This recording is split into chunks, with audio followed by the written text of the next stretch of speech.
In the chaos of World War II, few divisions stood out like the 3rd SS Totenkopf. Known for its striking skull insignia and unyielding discipline, it was forged under the command of Theodor Eicke.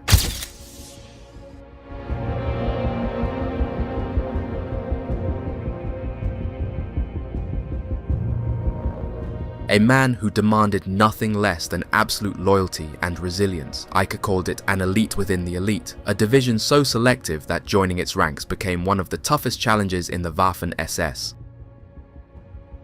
But what set the Totenkopf apart wasn't just its reputation for toughness, it was the pivotal and often controversial role it played in some of the war's most brutal campaigns, and its start from the infamous concentration camps.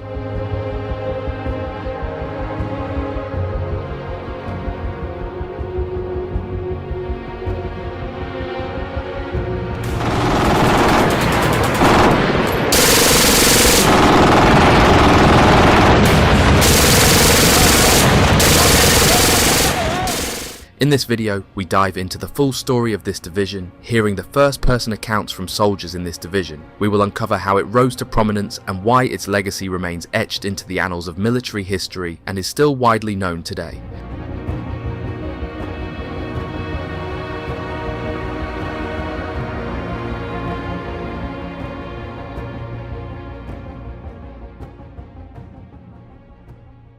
The SS Totenkopf Death's Head units, a third branch of the armed SS, consisted of Eicke's concentration camp guards. By 1936, Eicke had established an effective concentration camp system and shifted his focus to improving the training and equipment of his guards. Initially, he replaced sadistic and unruly personnel with disciplined and dependable SS officers and soldiers. The guards were organised into 6 battalions, each assigned to one of the 6 operational camps, named after their respective regions, such as SS Oberbayern for Dachau and SS Sachsen for Sachsenburg. Following Hitler's 1935 acknowledgement of the SSVT, Eicke expanded his units. In March 1936, Himmler approved increasing their strength from 1,800 to 3,500 men, specifying recruits between 17 and 22 years old, at least 5 foot 10 inches tall, healthy, and of racially pure background. These stringent requirements, typical of early SS units, mirrored Sepp Dietrich's initial stipulation for Leibstandarte Adolf Hitler recruits to have no dental fillings. On 29th March, the guards were officially named Totenkopfverbände and received their distinctive death's head collar insignia. Eicke's guards were administratively managed by Oswald Pohl's SS Verwaltungsamt, Administrative Office, a branch of the SS Hauptamt, Central Office, which handled their budget through the Reich Ministry of Interior. This arrangement ensured the Totenkopfverbände's funding did not provoke the army by appearing as a rival force. The SS Hauptamt also supervised the guards' training and indoctrination, though Eicke wielded significant autonomy, shaping his men into an elite force. Eicke believed concentration camps housed Germany's most dangerous enemies, and his guards, selected based on racial, political, and physical criteria, were a specially chosen elite. Eicke worked relentlessly to instill in his men the belief that they were part of the most vital and prestigious SS formation. Historian Charles Sidner noted that Eicke's efforts successfully removed the stigma of being seen as mere jailers, fostering pride among his men. This process of intense indoctrination and rigorous training resulted in the creation of a highly disciplined, motivated and first-class paramilitary force. The men of the Totenkopfverbände, hardened by their exposure to the brutal camp system, became largely desensitized. The harsh regime not only normalized such behavior, but also instilled a sense of unwavering loyalty to Eicke, their commander. His strict leadership style and ideological teachings fostered a culture where obedience was absolute and unquestioning. This dynamic made the Totenkopfverbände not merely a group of guards, but a tightly knit elite formation whose members were willing to carry out even the most extreme orders without hesitation. Himmler, deeply impressed by the efficiency and devotion of the unit, frequently lauded Eicke and his Totenkopfverbände, offering them effusive praise and public acknowledgement. In 1937, Eicke took significant steps to further centralize and streamline the concentration camp system. He reorganized the existing structure to improve efficiency and tighten control, using this opportunity to also expand and restructure the Totenkopfverbände. At the time, 5 Totenkopfverbände battalions were operational. Eicke regrouped these into 3 regiments, each assigned to one of the expanded concentration camps that formed the core of his system. SS Totenkopf Standarte Oberbayern remained stationed at Dachau, the original and model camp. SS Totenkopf Standarte Brandenburg was assigned to the Sachsenhausen camp near Oranienburg, and SS Totenkopf Standarte Thüringen was responsible for guarding the sprawling Buchenwald camp in Weimar. The Anschluss with Austria in 1938 brought further opportunities for expansion. This annexation saw the involvement of the Leibstandarte Adolf Hitler alongside the SS Verfügungstruppe Deutschland and Germania regiments. Following this, Eicke formed a fourth regiment, SS Totenkopfstandarte vor Ostmark, which was tasked with guarding the newly established Mauthausen camp near Linz. This expansion highlighted Eicke's growing influence and the increasing centrality of the Totenkopfverbände in the SS's broader system of control and repression. As Hitler's foreign policy became more aggressive in the late 1930s, Himmler sought to position the armed SS as an integral component of Germany's security apparatus, arguing that the looming threat of war necessitated a greater internal security role for the SS. Himmler asserted that the expansion of armed SS formations would ensure stability within Germany, while the Wehrmacht safeguarded its borders.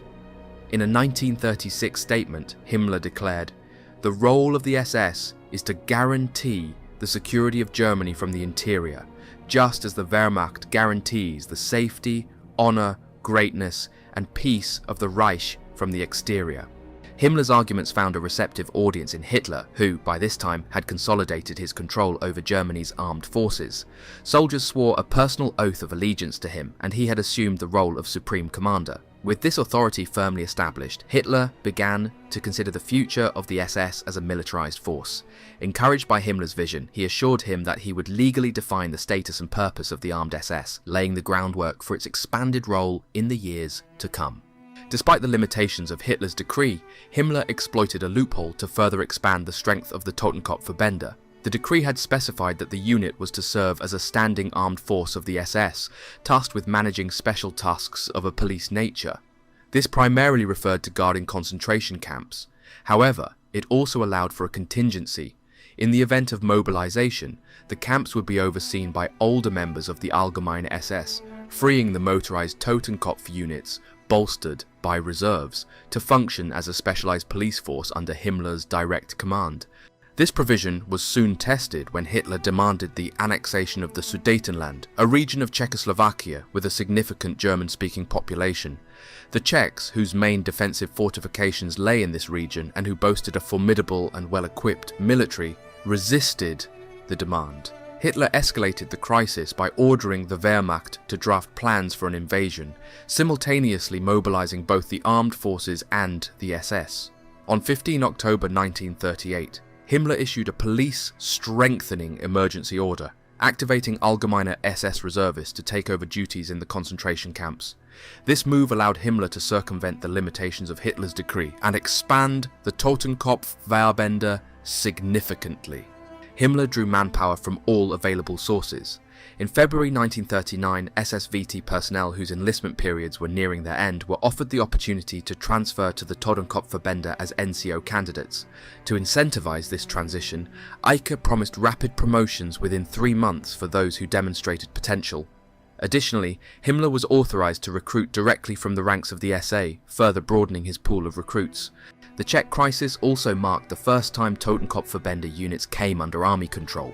2 battalions of SS Totenkopfstandarte Waffen-SS Oberbayern crossed into Czechoslovakia ahead of the full German occupation, supporting the German movement within the country and preparing the groundwork for its eventual annexation.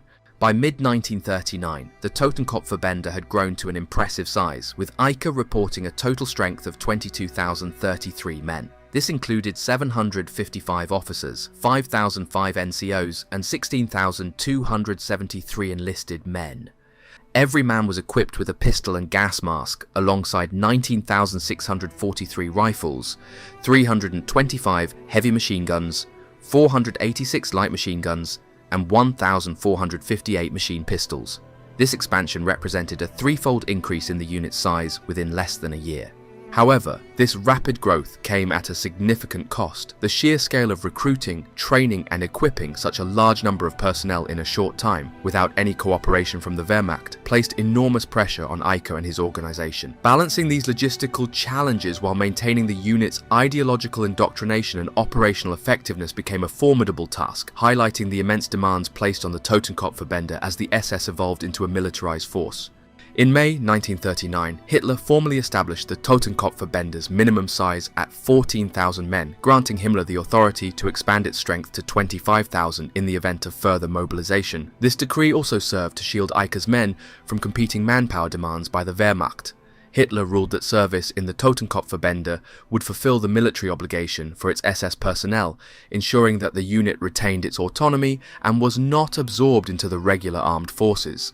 This move underscored the growing importance of the SS as a separate militarized entity under Himmler's control, distinct from the Wehrmacht. The conditions outlined in the May decree were soon realized. By August 1939, as tensions with Poland escalated and war seemed inevitable, Himmler issued an emergency call-up for all Death's Head unit reservists on the 30th of that month. The concentration camps at Dachau, Buchenwald, Sachsenhausen and Mauthausen were repurposed as logistical hubs for the Totenkopfverbände regiments, functioning as depots where the units were outfitted and prepared for deployment. The preparations signalled their readiness to act as police reserves, with the implication that they would take on occupation duties in the event of war. On the 1st of September 1939, 5 German armies launched the invasion of Poland, marking the beginning of World War II. Among the SS formations, the Leibstandarte Adolf Hitler and the SS Verfügungstruppe SSVT Unit Deutschland were immediately committed to the campaign, while the Germania Regiment was held in reserve. These units operated alongside the Wehrmacht in what was intended to be a swift and decisive campaign. For the Totenkopfverbände, this marked a turning point. The 3 original regiments, SS Totenkopfstandarte Treumirscher Oberbayern, SS Totenkopfstandarte II Brandenburg and SS Totenkopfstandarte III Thüringen, were ordered to leave their barracks at Dachau, Sachsenhausen and Buchenwald, respectively, for a secret mission in Poland. Hitler had specifically directed that these regiments be deployed in the rear areas of the war zone to perform police and security duties behind the front lines. This included securing supply lines, pacifying occupied areas, and suppressing any resistance. These orders signified the first operational deployment of Eicke's Death's Head units in an active war zone. A Waffen-SS recruiting pamphlet stated, "If you answer the call of the Waffen-SS and volunteer to join the ranks of the great front of SS divisions, you will belong to a corps which from the very beginning has been associated with outstanding achievements, and therefore has developed an especially deep feeling of comradeship. You will be bearing arms with a corps that embraces the most valuable elements of the young German generation. Above all, you will be especially bound to the National Socialist ideology." Until 1943, the Waffen-SS remained predominantly a volunteer force, and new recruits were given no illusions about the elite nature of the organisation they were joining. The Waffen-SS promoted itself as a brotherhood of exceptional men, bound not only by military service, but also by a shared commitment to National Socialist ideals. This image of exclusivity and ideological unity was further emphasised by Theodor Eicke, the commander of the Death's Head concentration camp guard units, and later the leader of the 3rd SS Division Totenkopf. Eicke took this notion of elitism a step further, proclaiming to his men that they were more than just SS members. They were an elite within an elite, the very embodiment of National Socialism in its purest form. His forceful personality and the intense ideological indoctrination he imposed left a lasting impression on his troops, shaping the Totenkopf units into a fanatical corps. The SS, from its inception, had always been envisioned as an elite group within the National Socialist movement. Early recruits were required to meet strict physical and racial standards, reflecting Himmler's vision of the SS as a superior force representing the ideal of Aryan purity. On 4 October 1932, Himmler outlined 2 fundamental conditions for joining the SS. First, recruits were to be tall, fit SS men with excellent racial features, preferably in the bloom of youth. Second, applicants were required to meet specific physical criteria. They had to stand at least 170 centimeters tall, be no older than 30, and provide a medical certificate proving their fitness. When Hitler rose to power in 1933, the SS experienced a surge in membership applications as enthusiasm for the regime skyrocketed. This influx allowed Himmler to tighten the recruitment standards further, ensuring only the most select candidates entered the ranks. By 1934, the minimum height requirement was raised to 174 centimeters, the maximum age was lowered to 23, and recruits were required to have perfect eyesight. Additionally, candidates needed to present a certificate of good behaviour from the police, underscoring the SS's emphasis on discipline and lawfulness within its own ranks. These stringent criteria reinforced the perception of the SS as an exclusive order within the Nazi hierarchy. However, the rapid expansion of the armed SS in preparation for war necessitated adjustments. By 1938, as the regime mobilized for large-scale conflict, Himmler was forced to relax the strict recruitment standards. In December 1938, he issued a decree acknowledging that the demands of expansion required compromise. Lesser physical defects were permitted, provided they were not of a racial or eugenic nature. This marked the beginning of a shift in the SS's identity as it transitioned from a narrowly exclusive force to a more broadly recruited organisation capable of sustaining the demands of war. By 1940, even these relaxed standards were insufficient to meet the needs of a rapidly growing military apparatus. The Waffen-SS was compelled to adopt the same physical criteria as the Wehrmacht, aligning its recruitment policies with the broader German military. This transition diluted the initial exclusivity of the SS but was deemed necessary to maintain its operational strength as the war intensified. Despite these changes, the ideological training and propaganda ensured that recruits continued to see themselves as part of a unique and elite force. The Totenkopf Division experienced significant growth throughout the 1930s, but the onset of war placed increasing pressure on the division to sustain adequate manpower levels. The first substantial enlargement of Totenkopf occurred in October 1939, when Hitler authorized the creation of 3 new SS divisions. These included the Verfügungsdivision, based around the SSVT regiments, the Polizei Division, drawn from recruits within the Ordnungspolizei, and the Totenkopf Division, which expanded under the leadership of Theodor Eicke. Concurrently, the Leibstandarte Adolf Hitler was enlarged to the size of a large motorized regiment. With the Waffen-SS now officially recognized as Germany's armed SS force, these new formations were designated as motorized divisions, placing them theoretically among the most advanced and well-equipped units in the German military. In reality, however, the motorization of the German army was far from complete in 1940. Most Wehrmacht infantry divisions still relied heavily on horse-drawn transport and foot marches. This disparity theoretically elevated the SS divisions above their army counterparts in terms of mobility and logistics, but obtaining the necessary transport vehicles from a resentful German army proved challenging. Tensions between the Wehrmacht and the Waffen-SS often resulted in logistical struggles, undermining the SS's aspirations for superiority.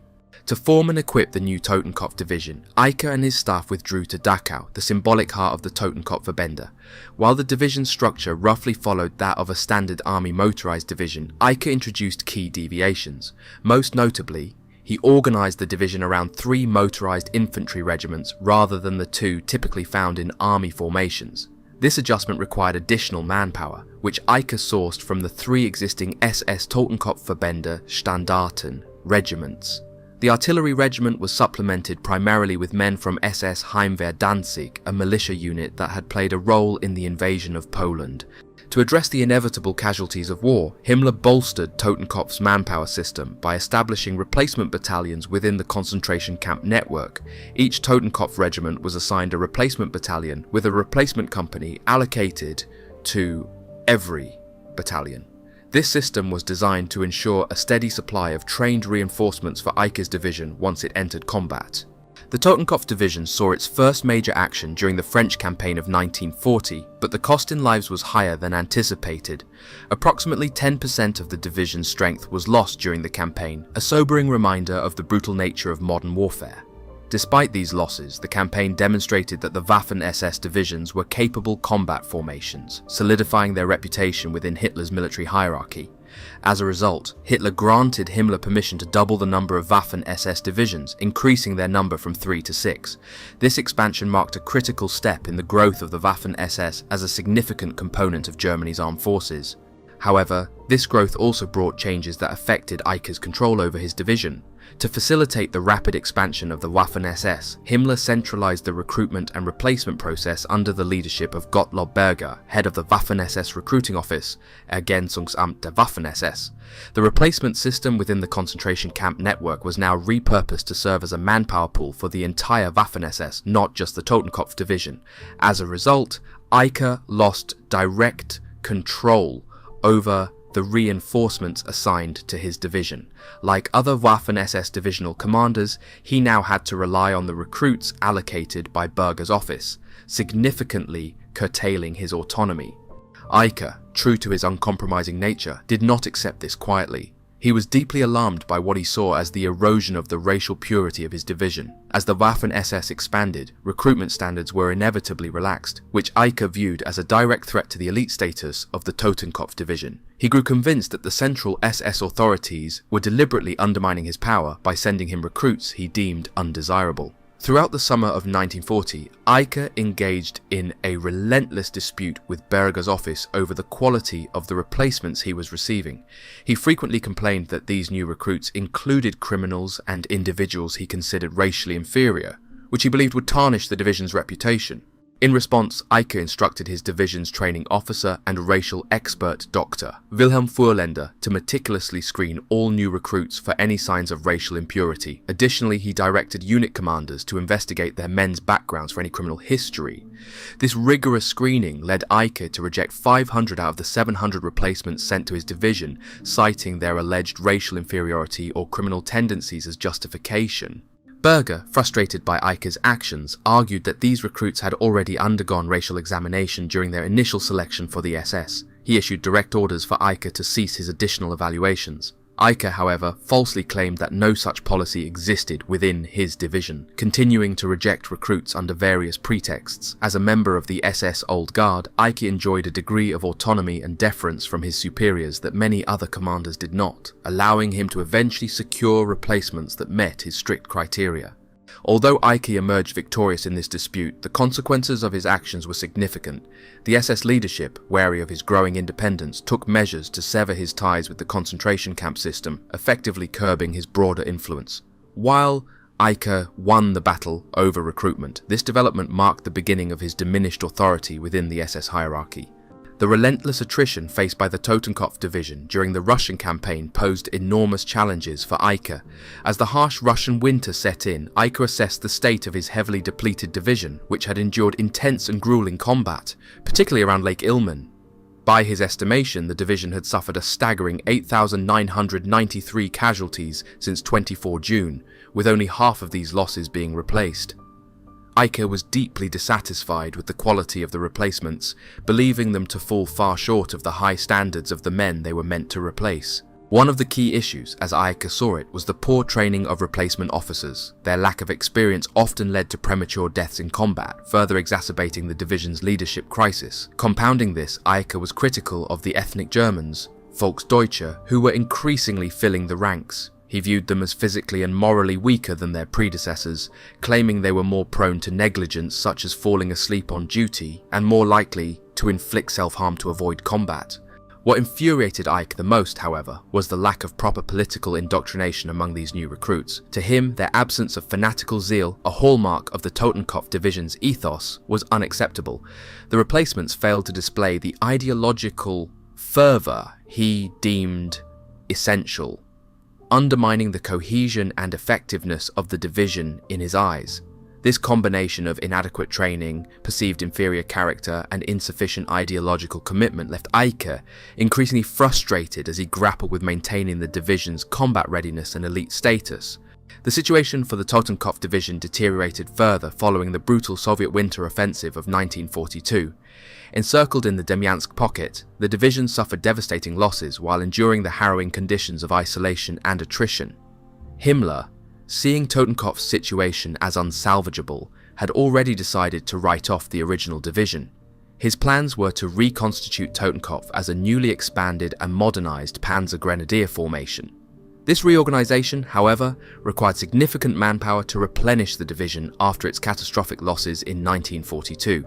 The foundation of the restructured division was SS Regiment Number. 9. Renamed Thule, which formed its core with 500 veteran men. To this were added 6,000 personnel from the labour service, 1,500 reservists, and even men drawn from concentration camps. Additionally, the division's new tank regiment incorporated personnel from the SS Mountain Division Nord. The remnants of the shattered original division, withdrawn from the Eastern Front in October 1942, were also incorporated. However, this influx of recruits presented its own challenges. 3/4 of the new personnel required full training. Eicke, deeply concerned about the readiness of his division, implored Himmler to delay their return to combat until the men were properly and thoroughly trained. The SS Reichsführer Heinrich Himmler was deeply captivated by Teutonic and Nordic mythology, and this fascination heavily influenced the insignia of the Waffen-SS and, by extension, the Totenkopf Division. The double Sig rune lightning flash, symbolizing the SS, became perhaps the most iconic and widely recognized piece of SS insignia. Close in prominence was the Totenkopf, or Death's Head, initially associated with the pre-war concentration camp guards and later adopted by the division formed from these units. As discussed earlier, the Totenkopf was a powerful symbol that resonated deeply within the SS. Officially adopted by Eicke and his division as their emblem on 29 March 1936, it symbolized their identity and mission. Eicke, who had begun referring to himself as the Führer der Totenkopfverbände, leader of the Death's Head units, in December of the previous year, took great pride in this imagery. The Totenkopf Division used standard SS rank insignia and coloured Waffenfarben branch service colours on the shoulder straps and cap piping of their tunics to denote a soldier's branch. Traditionally, the SS displayed rank patches on the left collar. However, in March 1938, army-style shoulder straps were introduced for the SS VT, Leibstandarte, and Totenkopfverbände, resulting in Waffen-SS ranks being displayed twice, on the left collar patch for SS rank and on the shoulder straps for the equivalent army rank. This redundancy caused confusion when the Waffen-SS joined the Wehrmacht in combat in September 1939. German soldiers, unfamiliar with the SS rank system, often didn't know whether they were supposed to salute an SS soldier or follow their orders. To address this, when the first Waffen-SS field divisions were formed in October 1939, personnel from Verfügungsgruppe, the Polizei Division, and the expanded Leibstandarte Regiment received matching collar patches with either the double Sig rune or Death's Head symbol. Totenkopf remained an exception, as its members always wore the Death's Head badge. By this point, all Waffen-SS personnel were theoretically required to display their ranks solely on their shoulder straps, like the German army. However, many pre-war non-Totenkopf Waffen-SS officers and soldiers continued to wear their SS rank patches. Himmler's directive to standardize the ranks soon faced a new complication. The increasing use of camouflage smocks in the SS obscured shoulder straps, leaving collar patches as the only visible insignia. Consequently, on the 10th of May, 1940, Hitler reinstated the SS rank patch for all Waffen-SS members. Even so, many Totenkopf troops persisted in wearing their traditional double collar patch design well into 1941. Eventually, the basic SS rune collar patch became standard across all Waffen-SS formations, except for Totenkopf units, whose soldiers retained the Death's Head insignia throughout the war. Cuff titles, black woven tapes worn on the lower left sleeve of tunics and greatcoats, were another distinctive aspect of the SS uniform. These not only identified the wearer's unit, but also fostered esprit de corps. Before the war, Totenkopfverbände regiments like Oberbayern, Brandenburg, Thüringen, Ostmark, Dietrich Eckart, and Heimwehr Danzig each had their own cuff titles embroidered in Gothic lettering. In 1942, divisional cuff titles were introduced, worn by divisional personnel not entitled to regimental cuff titles. Later, grenadier regiments like Thule, 1942, and Theodor Eicke were also given their own cuff titles, further reinforcing the identity and pride within the Totenkopf division. Going back to France in 1940, Totenkopf's first major bloodshed occurred on the morning of 19 May, when Eicke received the division's orders. He was tasked with preparing for enemy counterattacks from the north and was soon directed by the 15th Panzer Corps to move into France toward the village of Le Cateau. There, Rommel's 7th Panzer Division faced intense pressure from a heavy French assault. In response, Eicke dispatched Totenkopf's 1st Infantry Regiment under the command of Standartenführer Max Simon, reinforced with anti-tank, engineer and artillery companies to alleviate the strain on Rommel's forces. Simon's regiment advanced across the Sambre River, pushing toward Le Cateau and Cambrai. Along the way, they encountered fierce resistance, engaging in brutal house-to-house battles with French-Moroccan troops in several villages. Despite the ferocity of the fighting, the Totenkopf troops successfully dislodged the Moroccans from their defensive positions. The French launched counterattacks using tanks, but the 1st Infantry Regiment held its ground, repelling the assaults with determination and discipline. By the morning of the 20th of May, Totenkopf had cleared the areas to the north and east of Cambrai, capturing an impressive 16,000 prisoners and seizing a significant stockpile of weapons and supplies. Their actions enabled Hoth's 15th Panzer Corps to resume its advance. However, Totenkopf paid a price for this success, suffering its first wartime combat casualties, 16 dead and 53 wounded. In contrast, Totenkopf claimed to have killed approximately 200 Moroccan soldiers. While Totenkopf was engaged in heavy fighting around Cambrai and Artois, and elements of the 7th Panzer Division pushed toward Arras, the 2nd Panzer Division achieved a critical milestone. Its troops reached the English Channel, effectively severing 40 French, British, and Belgian divisions, nearly 1 million men, from the main French army forces to the south. Despite this strategic success, the Germans only managed to secure a tenuous corridor 50 to 65 kilometers, 30 to 40 miles wide, leaving the position vulnerable to counterattacks. As the German advance resumed, Eicke was ordered to join General Rudolf Schmidt's 39th Corps and advance westward. Totenkopf was positioned between the 8th Panzer Division to its south and the 7th Panzer Division to its north. The Army High Command's intent was clear: to prevent the encircled Allied forces in the north from re-establishing contact with the French army to the south. Totenkopf's role was to fortify the gaps created by the rapid pace of the German advance, ensuring the isolation of the Allied forces and solidifying the German strategic advantage. Totenkopf endured significant losses during the 10 days of fighting between the 19th and 29th of May, suffering 1,140 casualties, including 300 officers, a severe blow to the division's leadership and combat effectiveness. Himmler, faced with the urgent need to keep the division operational, dispatched 300 partially trained officer cadets from Bad Tolz to bolster its ranks. Despite these reinforcements, the division remained under strength and fatigued, as it was ordered to move southward to participate in the final stages of the campaign against the French army. From the 14th of June onward, Totenkopf joined the relentless pursuit of French forces south of the Marne. By this point, organised French resistance had largely disintegrated, and any remaining engagements were initiated by local French commanders attempting to delay the inevitable. Near Dijon, the 5th Company of the 2nd Battalion of the 2nd Regiment engaged Moroccan troops in a brutal skirmish. Fierce hand-to-hand combat ensued, marked by Totenkopf's refusal to take prisoners. The drive south effectively became a large-scale mopping-up operation. According to Totenkopf's war diary, the division captured 6,088 prisoners between the 17th and 19th of June at a cost of only 5 killed and 13 wounded. On the 20th of June, the reconnaissance battalion secured the surrender of 1,300 French troops, further contributing to the collapse of French resistance. On 22nd June, the French government formally surrendered, and hostilities officially ceased on 25th June 1940.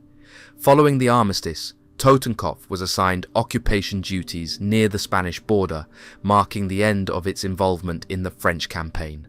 The French campaign demonstrated that Totenkopf, despite its origins as a division composed of concentration camp guards, was capable of functioning as a competent military formation. The division's troops exhibited remarkable courage and resilience under fire, earning a reputation for their ferocity in battle. However, this came at a steep cost. Totenkopf suffered 1,152 casualties during the campaign, slightly more than 10% of its combat strength. These heavy losses were not only a testament to the division's bravery and determination, but also highlighted the shortcomings of its inexperienced officers. Many of these officers, lacking battlefield acumen, took excessive risks, sacrificing their men's lives to achieve their objectives. The campaign also exposed the darker aspects of Totenkopf's conduct. The massacre at Le Paradis, where the division executed surrendering British soldiers, and the refusal to take Moroccan prisoners were stark examples of the fanaticism and brutality that Eicke had fostered within his ranks. While this ideological fervour sometimes inspired acts of extraordinary heroism, it also led to heinous acts of barbarism that affected the division's military achievements. Eicke used the year between the French campaign and the impending Russian campaign to significantly enhance the firepower and organization of the Totenkopf Division. Recognizing the need for greater operational independence, he restructured the division's motorized infantry regiments into Kampfgruppen, battle groups, granting them enhanced flexibility and self-sufficiency on the battlefield. This change allowed each battle group to function as an independent unit, capable of executing complex operations without relying heavily on external support. In addition to these structural changes, Eicke expanded Totenkopf's anti-aircraft flak capabilities, an essential enhancement given the increasing prevalence of air threats. He also secured the long-promised allocation of 150mm heavy artillery pieces, enabling the formation of a dedicated heavy artillery battalion within Totenkopf's artillery regiment. These additions significantly boosted the division's firepower and overall combat effectiveness. Acknowledging the high casualty rates suffered in France and anticipating similar challenges in future campaigns, Eicke established a motorized reserve battalion to serve as the division's primary source of replacements. This measure became particularly important after Eicke lost control over the Totenkopf in the concentration camps, severing a previously reliable manpower pipeline. The reserve battalion ensured a steady supply of reinforcements trained to Totenkopf's rigorous standards, helping to maintain the division's combat readiness. True to his leadership style, Eicke continued to train the division with relentless intensity, preparing his men for the harsh and unforgiving conditions of the Eastern Front. Alongside physical and tactical training, he introduced an extensive program of political indoctrination over the winter of 1940-41. This program was infused with German ideology, including the accounts of German history, racial theory, and a depiction of Germany's enemies as threats to civilization. Propaganda materials were distributed regularly, ensuring that the division was exposed to a constant stream of ideological reinforcement.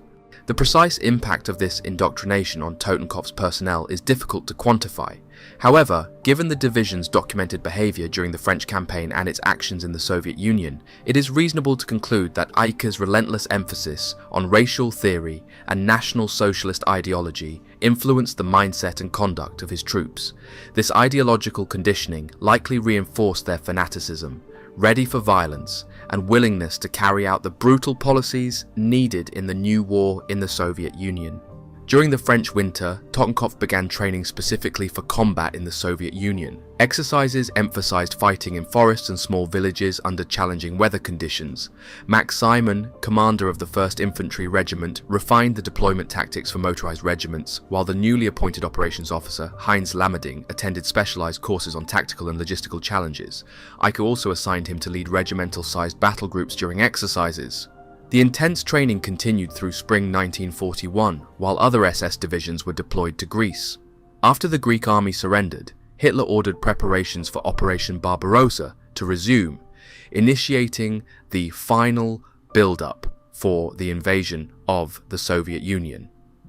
Part of the 7th Army, Totenkopf was placed on high alert and told to be ready to move at a moment's notice.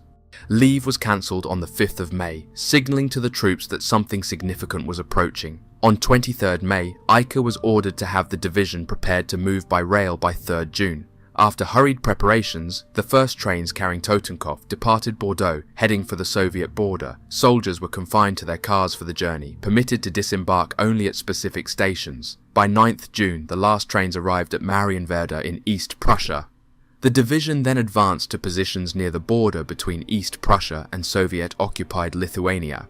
For the campaign in the east, Totenkopf was attached to Erich Höppner's 4th Panzer Group, the spearhead of Field Marshal Wilhelm Ritter von Lieb's Army Group North.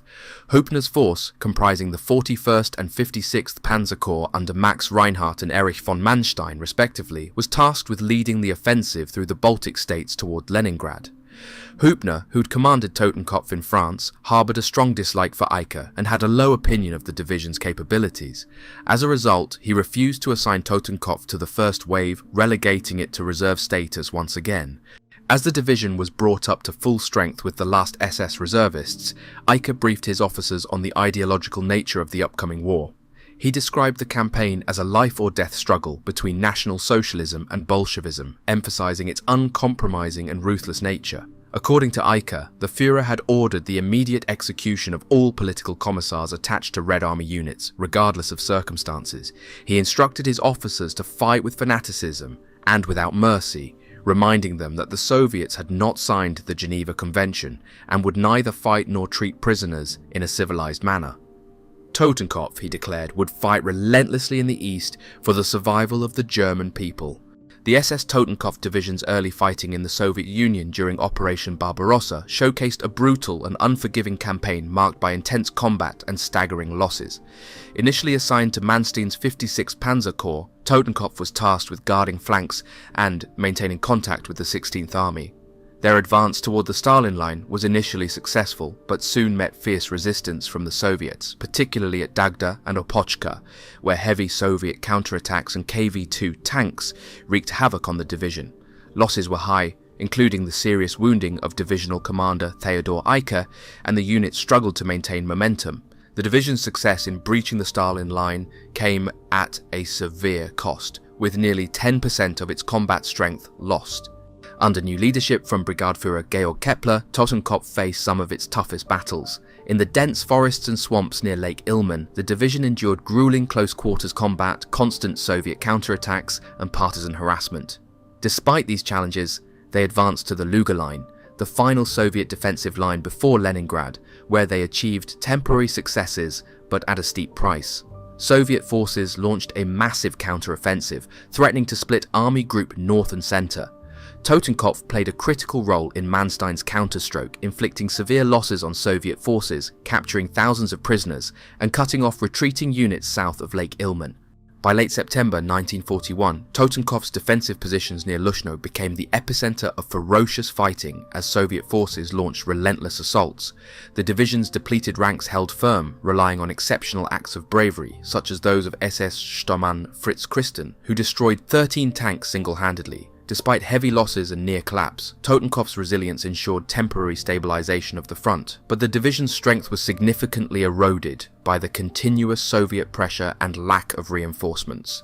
In December 1941, the German advance stalled near Moscow as Soviet Marshal Georgy Zhukov launched a massive counteroffensive with Siberian divisions and T-34 tanks. Army Group Center was forced into retreat, stabilizing only in mid-January 1942 after Hitler's no-retreat order. The Soviet offensive also targeted the German forces south of Lake Ilmen, aiming to sever Army Group North from Army Group Center. Facing this threat was the Totenkopf Division, stationed with the 16th Army's 10th and 2nd Corps. Detecting the Soviet buildup, Eicke's division and neighboring units hurriedly fortified their positions. In early 1942, following the Soviet winter counteroffensive, the 16th Army, including Totenkopf, became encircled in the Demyansk pocket. Soviet forces, aiming to cut off Army Group North from Army Group Center, launched a massive assault south of Lake Ilmen, overrunning neighboring German divisions and driving deep into the rear of the 10th Army Corps. Totenkopf was thrust into the heart of the defensive effort, with its units stretched thin across collapsing sectors. Despite brutal winter conditions and relentless Soviet attacks, Eicke's division fought tenaciously to maintain a defensive perimeter, relying heavily on hastily fortified positions and the resilience of its troops. By late January, Totenkopf and other encircled units were cut off, forcing the Germans to rely on air supply to sustain their defences. For nearly 3 months, Totenkopf endured fierce combat, fending off Soviet assaults while operating under extreme hardship. In late April 1942, a German relief operation finally broke through to the pocket, securing a narrow corridor to the besieged forces. Totenkopf played a critical role in holding the salient throughout the ordeal, demonstrating exceptional discipline and endurance. However, the campaign exacted a steep toll, with heavy casualties, depleted resources, and battered morale. The Demyansk salient cemented Totenkopf's reputation as a resilient fighting force, but the grueling experience foreshadowed the even greater challenges that lay ahead on the Eastern Front.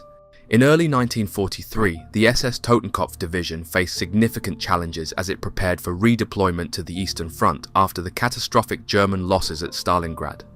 Eicke, recognizing the division's deficiencies in training and equipment, managed to secure a brief delay from Himmler and Hitler, giving him crucial weeks to bolster the unit.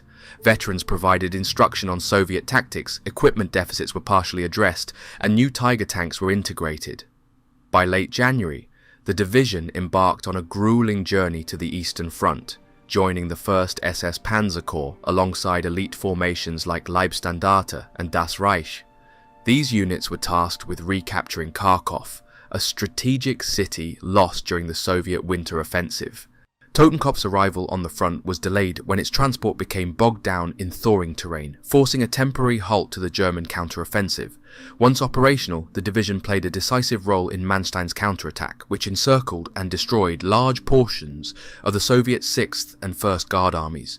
Totenkopf's panzers inflicted devastating losses on Soviet forces, destroying hundreds of tanks, artillery pieces and vehicles. By March 1st, the offensive had stabilized the southern front and temporarily reversed German fortunes. However, the Soviets' sheer manpower ensured that victory remained short-lived, and the Germans lacked sufficient infantry to prevent many Soviet troops from escaping. The success came at a heavy cost. On February 26th, Eicke, ever the hands-on leader, attempted to locate a missing panzer regiment, but was killed when his reconnaissance plane was shot down near the village of Mikhailovka. His death marked the end of a divisional commander, whose fanaticism and unrelenting drive had shaped Totenkopf into one of the Waffen-SS's most notorious formations. Despite temporary successes on the battlefield, the division's high losses and the attritional nature of the Eastern Front underscored the limits of Germany's military resources as the tide of the war increasingly turned in favour of the Soviet Union. The death of Theodor Eicke on February 26, 1943 marked the end of a divisional commander who had left a profound impact on the SS Totenkopf Division. His aggressive leadership style and close proximity to the front lines earned him the respect and loyalty of his men, despite his unpopularity within the broader SS. Hitler posthumously honoured Eicke by renaming Totenkopf's 3rd Panzer Grenadier Regiment in his memory. Under Eicke's command, Totenkopf had become synonymous with fanaticism, ferocity, and unyielding discipline. Even after his death, the division maintained its reputation for fighting with determination and reliability, continuing to embody the spirit he had instilled in its ranks.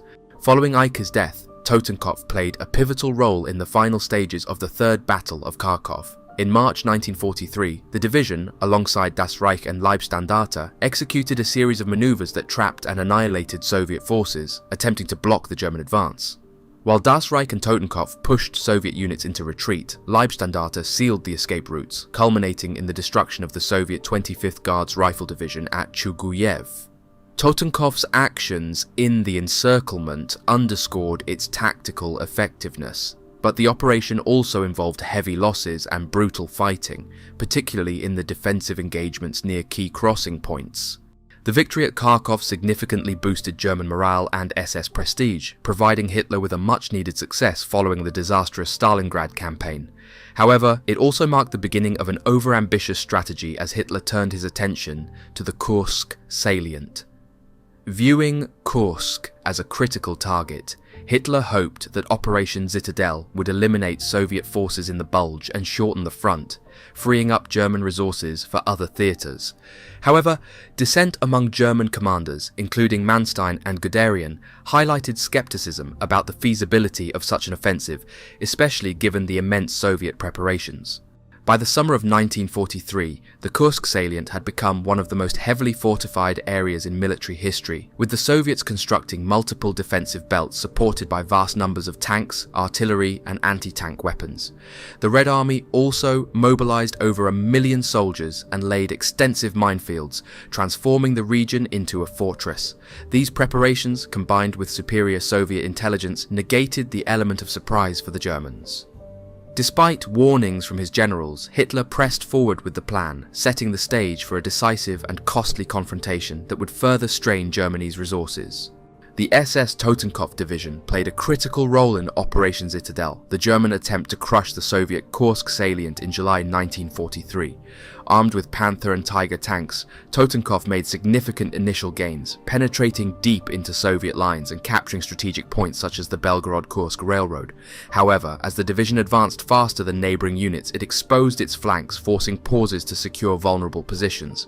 By July 10th, Totenkopf had crossed the River Psel and established a bridgehead, setting the stage for what the Germans hoped would be a decisive breakthrough. The tide turned on July 12th when the Soviet High Command counterattacked with overwhelming force near Prokhorovka, deploying 850 tanks in a massive engagement against the 2nd SS Panzer Corps.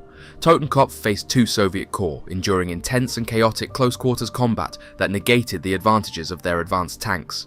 The ferocity of the battle saw tanks rammed, ammunition exploding, and dismounted Soviet crews attacking German vehicles with grenades and mines. Despite being outnumbered 4-1, Totenkopf held its positions for 3 days, preventing a Soviet breakthrough at great cost to its men and equipment. The fighting at Kursk marked the largest tank battle in history, but it also underscored the limits of German strategy. By July 14, Totenkopf and the other SS divisions had suffered devastating losses, including more than half their tanks and vehicles. The failure to achieve a decisive victory forced Hitler to cancel Operation Zitadelle, redirecting his elite Waffen-SS divisions to counter Allied landings in Sicily. While the SS divisions had penetrated furthest into the Soviet defences and demonstrated tactical reliability, their sacrifices yielded no strategic gains. The aftermath of Kursk dealt a heavy blow to the German war effort. The armoured divisions, painstakingly reformed and re-equipped, were now depleted and would be difficult to rehabilitate in time to counter the growing threats on both the eastern and western fronts. Soviet forces, emboldened by their victory, launched relentless offensives, ensuring no respite for the Germans. The failure of Zitadelle marked a turning point, with the initiative shifting firmly to the Soviets, and the Eastern Front descending into a war of attrition that Germany could not sustain. Despite the severe losses sustained at Kursk, the performance of Totenkopf and Das Reich near Kharkiv demonstrated that these divisions remained elite formations, their role as fire brigades rushing to stabilize critical points under heavy Soviet attacks became their hallmark for the remainder of the war. Their success in slowing the Soviet advance on the Dnieper provided Manstein with the crucial time needed to retreat and redeploy. These 2 SS divisions played a pivotal role in averting disaster, allowing Manstein to reorganize his forces. Recognizing that the Donets line could no longer be held, the Field Marshal sought to withdraw to the Dnieper River's natural defensive barrier. After several meetings with Hitler in late August and early September 1943, Manstein finally secured permission to retreat. Totenkopf and Das Reich, along with the elite Grossdeutschland division, covered the 8th Army's withdrawal across the Denieper before withdrawing themselves to the river's western bank. The respite was short-lived. In early October, the Soviets launched a major offensive against German forces in the Dnieper bend between Kremenchug and Zaporozhye. On 15th October, the newly formed Soviet Second Ukrainian Front, consisting of 6 armies, breached the German lines between the 8th Army and the left wing of General Hube's 1st Panzer Army. Their armoured spearhead crossed to the western side of the Dnieper and drove south toward Kryvyi Rog, a vital supply hub for Army Group South. Kryvyi Rog housed essential ammunition dumps, supplies, locomotives and rolling stock critical to the group's operations. Recognizing the danger, Manstein cobbled together reserves and enough armour for a counterattack. Among these was the weakened Totenkopf, newly redesignated in October 1943 as the 3rd SS Panzer Division Totenkopf. Despite this title, the division saw no substantial reinforcements of men or equipment. On 27th October, Totenkopf, now under the command of Hermann Priess, its former artillery regiment leader, led 40th Panzer Corps, comprising 14th and 24th Panzer Divisions, into the right flank of the Soviet advance. This counteroffensive shattered 2 Soviet armoured corps and 9 rifle divisions, inflicting heavy losses, including over 300 tanks destroyed and 5,000 prisoners captured. The Soviets were forced to retreat halfway back to the Dnieper, granting Manstein another temporary stabilization of the front. Throughout early 1944, Totenkopf played a critical role in rearguard actions during a series of German retreats. After supporting the 8th Army's withdrawal to the Bug River, the division, along with others, was forced back to the Dniester River under relentless Soviet offensives. Acting as part of the armoured rearguard alongside the 47th Panzer Corps, Totenkopf delayed Soviet advances long enough for the 6th Army to withdraw into Romania. By May, the division had dug in at the Carpathian foothills, and a lull allowed them to refit and receive reinforcements. However, the brief respite ended with the launch of Operation Bagration in June, prompting Totenkopf's redeployment to Army Group Center. Arriving in eastern Poland in early July, Totenkopf faced overwhelming odds, holding Grodno against Soviet forces despite being heavily outnumbered. Forced to retreat on 18 July, they fell back to Warsaw, where they joined the Hermann Göring Division to slow the Soviet advance. The resistance bought time for the Second Army to establish defences along the Vistula. The Soviets, stretched thin by their rapid 725-kilometre advance, paused in early August, enabling the Germans to stabilise the front. During this period, Warsaw erupted in revolt, with SS irregular units brutally suppressing the uprising, though Totenkopf was not involved. In August, Totenkopf, now part of the 4th Panzer Corps, faced renewed Soviet attacks northeast of Warsaw. Despite repeated assaults, including a massive push on 26 August, they held their positions until driven back towards Warsaw. In September, they temporarily recaptured northeastern suburbs of the city, holding out until the offensive subsided. A Soviet assault in October forced the 4th Panzer Corps to withdraw further, but Totenkopf's tenacious defense ensured the front eventually stabilized. Hitler took notice of Totenkopf's performance, praising its ability to launch counterattacks despite heavy losses. However, Germany's overall strategic position was crumbling. Allied forces in Western Europe advanced toward Germany, while Soviet offensives swept through Eastern Europe, overrunning Romania, Bulgaria, and much of Hungary. Despite Totenkopf's effectiveness in holding key positions, the broader collapse of German forces left little hope of reversing the tide. By late 1944, Hungary became a key battleground. After a German-backed coup replaced Admiral Horthy's government, Soviet forces encircled Budapest in December. While strong defensive positions near Lake Balaton briefly slowed the Soviets, their relentless advance surrounded the city, marking another critical loss for the Germans. Totenkopf, though not immediately engaged in the siege, would soon face increasing pressure as the war neared its end. In March 1945, Hitler launched Operation Spring Awakening to retake Budapest and secure vital oil fields near Lake Balaton. The offensive began on the 6th of March in appalling conditions, with Totenkopf and other SS divisions advancing despite heavy Soviet defences. By 9th March, they had penetrated 32 kilometres into Soviet-held territory. However, the attack faltered due to fierce resistance, worsening weather, and logistical challenges. On 16th March, Marshal Tubuchin's 3rd Ukrainian Front launched a massive counter-offensive, overwhelming Totenkopf and breaking through the rear of the 4th SS Panzer Corps. Despite Hitler's orders to stand fast, SS commanders authorized a retreat toward Austria. Furious, Hitler stripped the division of its armbands, a symbolic insult that deeply angered many SS soldiers. By late April 1945, the German war effort was collapsing on all fronts. Totenkopf, under its last commander Helmuth Becker, retreated to Linz. With ammunition and supplies nearly exhausted, resistance became futile. Hitler's suicide on 30 April marked the end of the Nazi regime, and Germany surrendered on 8 May 1945. Becker surrendered Totenkopf to the 3rd US Army on the condition that they disarm the concentration camp guards at Mauthausen. However, the Americans handed the division over to the Soviets, who sent its members to harsh detention camps where many perished.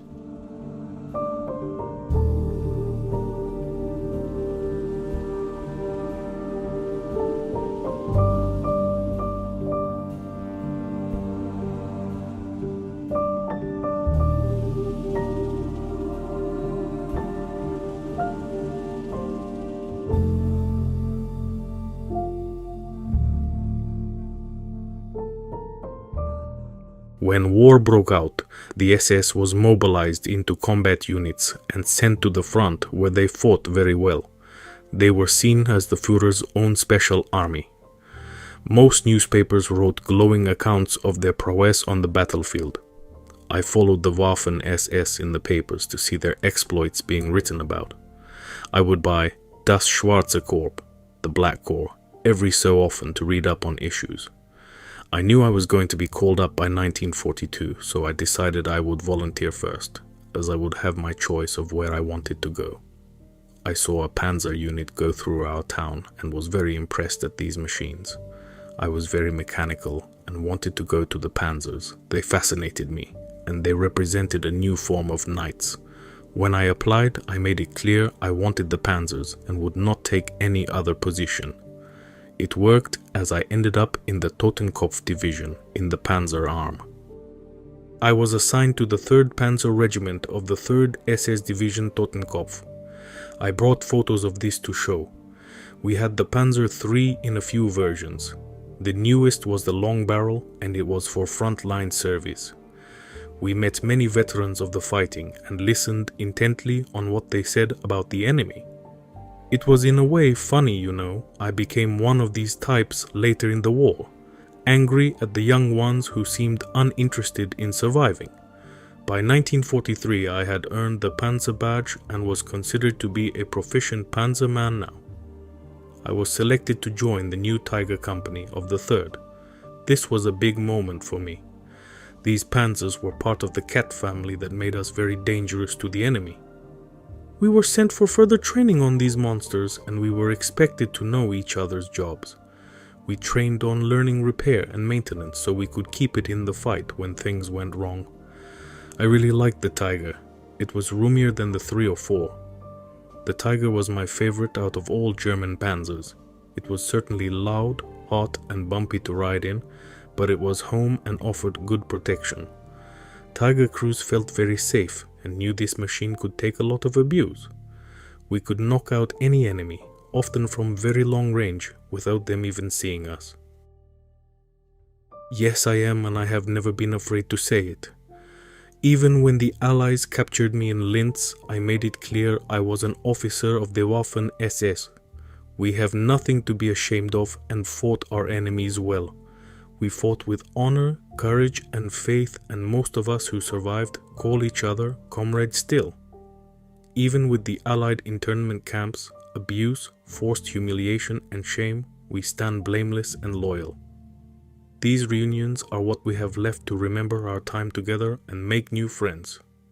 In spite of the current hostility and smears, a good crowd comes out to greet us and learn.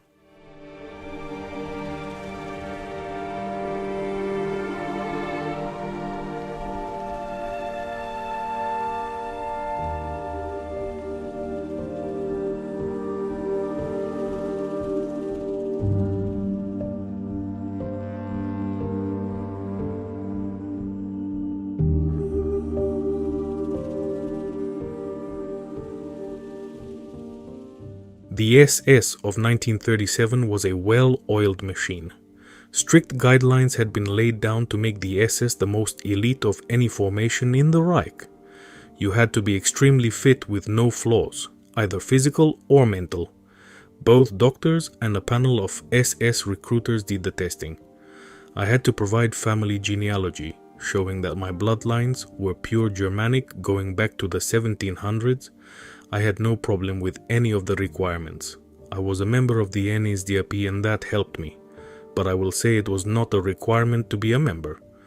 Many SS men did not have time for politics. Once I was accepted and posted for training, I was assigned to the 15th Company, SS Standarte Deutschland. We had close to 1,300 men at that time. We trained daily and had to do all manner of physical exercise and eat well. I was posted as an officer to Totenkopf right before, so we did not join the fight until late June. I found the French soldier to be tough, but poorly led. The English gave us the most fits and acted poorly in my opinion. The French were protecting their homes and went out of their way to avoid damage, while the British took shelter among civilians and used them as shields in many instances. The French did not want this war, much like us, and did not fight fervently. They surrendered when it was useless to keep fighting. The English sometimes ignored orders to fall back so they could fight, which was reckless and caused unnecessary losses. We were furious at their behavior many times, such as when they would occupy a town and we would call for surrender, as they would be surrounded.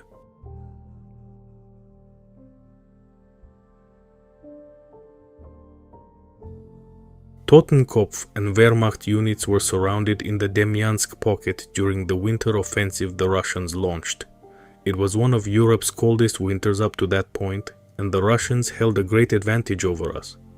This pocket was quite large and it was hard to defend, but we held, and with the help of the Luftwaffe, we held out for 4 months against very strong attacks. My Knight's Cross came because of a heavy Russian attack. We had a thin defensive line, which Ivan hit with a massed tank and infantry attack. I was in command of a group where we had only 2 PaK anti-tank guns and 3 machine guns with some mines. The excellent shooting from the PaK crews knocked out most of the tanks, but others remained a threat. I ordered and led an attack as we were going to be overrun. My men knocked out the other tanks and we fought Ivan, causing him heavy losses. I could not stop there. We pushed forward, taking more territory. Ivan had broken through at other points and surrounded my men. We held out and defeated all their attacks. After this was over, I surveyed the front and was in wonder at what we just accomplished. I was at this time in command of an assault gun battery, but this fight was done in close quarters, often man to man.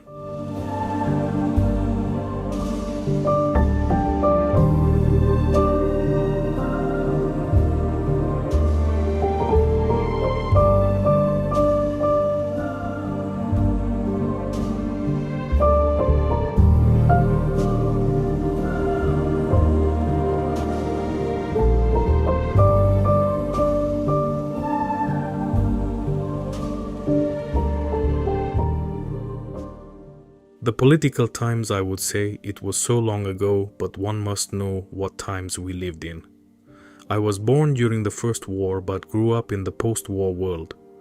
Germany and Austria were dismantled and smaller nations created as punishment. Life became hard for many former citizens who were now forced to be part of something they detested. Tensions were always high, and Czechs often attacked those they called former rulers, and some innocent people were killed by these hate mobs. Growing up, I detested what was happening around me. Order and calm eluded us. I saw in National Socialist Germany the peace and stability I craved. When I was old enough, I sought to legally become a German citizen and was granted this. I was in the Hitler Jugend and liked this very much. We camped, learned life skills and how to be good citizens. One day an SS man came to speak to us, and it was then I knew I wanted to join this special group.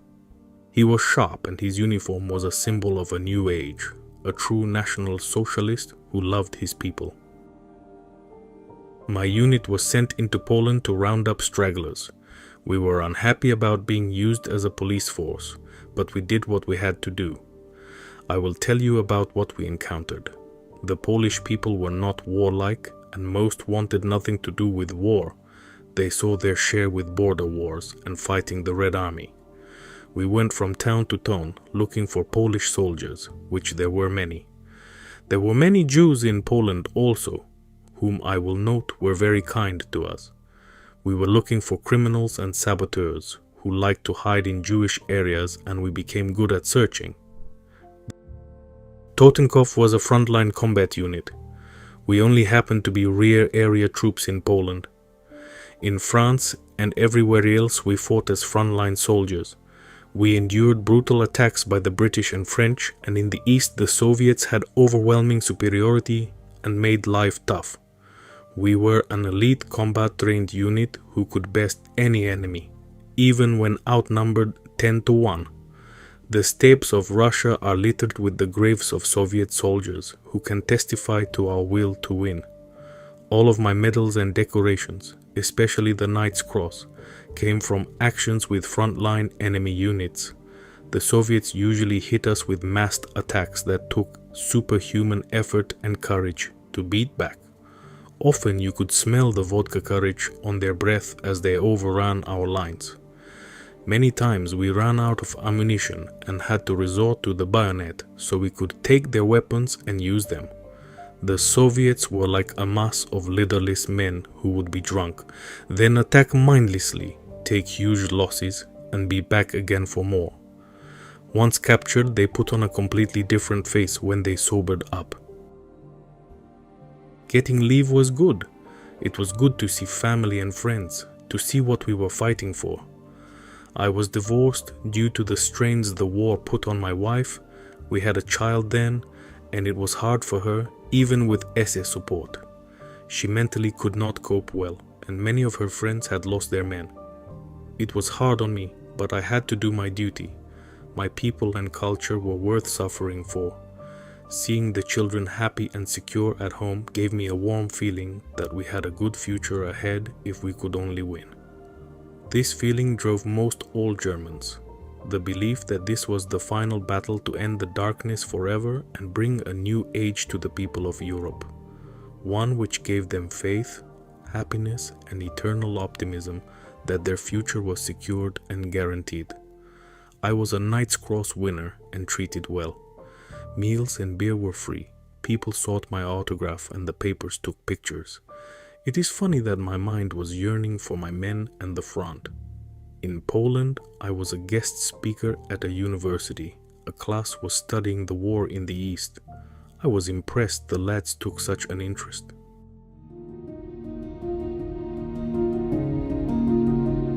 The main documented instance of war crimes involving the Totenkopf Division occurred over several weeks in May and June 1940.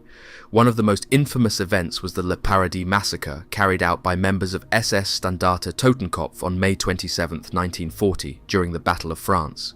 As the British Expeditionary Force attempted to retreat through the Pas-de-Calais region during the Battle of Dunkirk, the 14th Company, led by SS Hauptsturmführer Fritz Knöchlein, captured and executed 97 British soldiers from the Royal Norfolk Regiment in the village of Le Paradis. News of the atrocity quickly spread among neighbouring German units. General Erich Höppner, the commander of German forces in France, expressed his determination to have Knöchlein removed if evidence of mistreatment or prisoner executions could be substantiated. However, investigations failed to achieve this, possibly due to Knöchlein's claim that the British soldiers had used dum-dum bullets, a violation of the Hague Convention of 1899.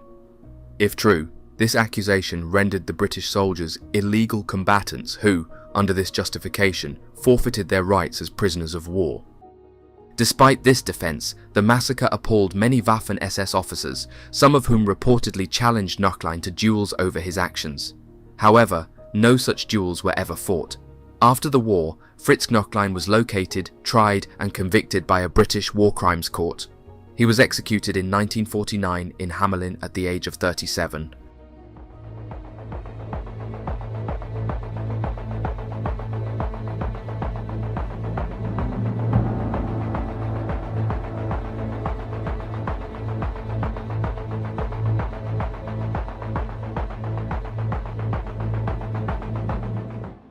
The story of the 3rd SS Totenkopf is one of immense complexity, marked by its transformation from a division rooted in ideology to one of the most formidable fighting forces of World War II. On the battlefield, it earned a reputation for ferocity and discipline, with its soldiers enduring some of the most grueling campaigns of the war. Yet this same division is equally remembered for its deep involvement in many situations that tainted its reputation. As the war drew to a close, the once feared soldiers of the Totenkopf faced a fate that mirrored the brutality of their service. Many were handed over to the Soviets, condemned to die in the unforgiving gulags, their lives consumed by the very conflict they had been part of. For those who survived, the stigma of their division's name would follow them, ensuring that their place in history would remain controversial and widely debated. Today, the legacy of the Totenkopf Division continues to spark discussions among historians and the public alike. While their battlefield achievements and status as an elite force are undeniable, in understanding the Totenkopf, we are forced to confront the dualities of human nature, the capacity for both extraordinary discipline and fighting till total defeat, where the division would be reduced to a mere remnant of what it once was. And with that, we wrap up today's video. I'm incredibly grateful to have you here until the end. Your support truly means the world to me. A huge shout out to my amazing patrons. If you'd like to support the channel or get access to some exclusive content, the links to my Patreon and Instagram are down below. I hope you learned something new, and as always, I'll see you in the next adventure. Take care and goodbye for now.